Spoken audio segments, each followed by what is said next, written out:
Kaixo, egunon, gaur Ane Paletekin hitz egingo dugu Toitzeko glaziarrari buruz, eta nola pixkanaka desegiten ari dela. Gai honi buruz hitz egitea aukeratu dugu gai berria eta mundialki problema larri bat delako. Kaixo, Ane, zer esan dezakezu glaziar honi buruz? Kaixo, Izaro. Toitz glaziarra Brasilgo Belem hiritik 7.000 kilometro hegoaldera dago, eta munduko handienetako bat da. Hain handia da, haren tamaina herrialdetan neurtzen dela. 128 kilometroko zabalera eta ia 200.000 kilometro karratuko azalera du. Hau da, Britania handiaren antzeko tamaina. Glaziar hau 1947ko urtarrilean aurkitu zuten. Estatu Batuetako armadak airetik egindako argazki batzuei esker, Jaiamp operazioa deitutakoa. Operazio hori tropak eta material militarra Antartikako muturreko baldintzetan probatzeko maniobra militarrak izan ziren. Eta zergatik sortzen du hainbesteko kezka? Entzun dudanez, badaude hau baino handiagoak diren glaziarrak. Egia da, zuk esan duzun bezala, hau baino glaziar handiagoak daudela, baina tamaina ez da kezkatzen duena. Benetan adituen kezka sortzen duena, haren askortasun egoera da.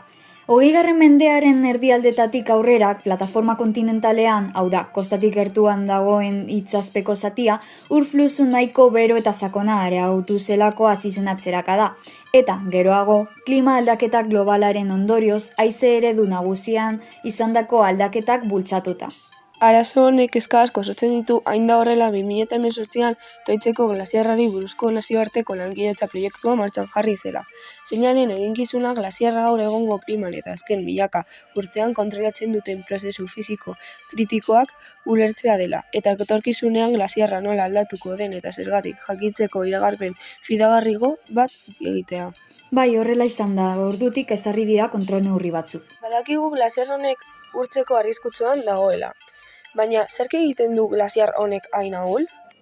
Antartikan airearen temperatura behar bezain baxua da glaziarra ez urtzeko. Beraz, begiratu behar dena da zer gertatzen den azalazpitik. Bi arrazoi nagusiarengatik datorkio bere ahultasuna. Lehena bere kokapena da. Erraldoia amuntzen itsasoan itsasortzen da, eta zonalde hau klima aldaketa dela eta temperaturaren igoera jasaten ari da.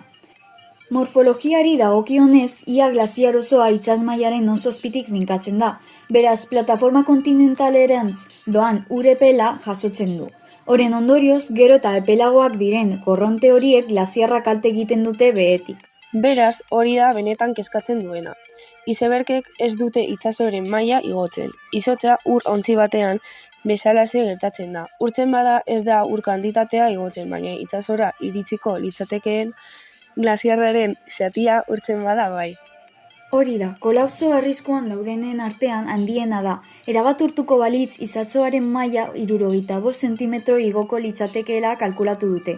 Baliteke vertikalean oso zifra handia ez izatea, baina horizontalean kilometro asko dira potentzialki.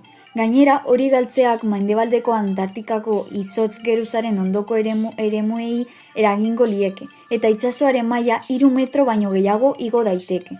Beraz, horreko guztia laburbilduz, berotze globala eraso asko izaten ari ditu mundu osoan. Goialdean, esan dugunez, Toitzeko glaziarra oso arriskutsua da.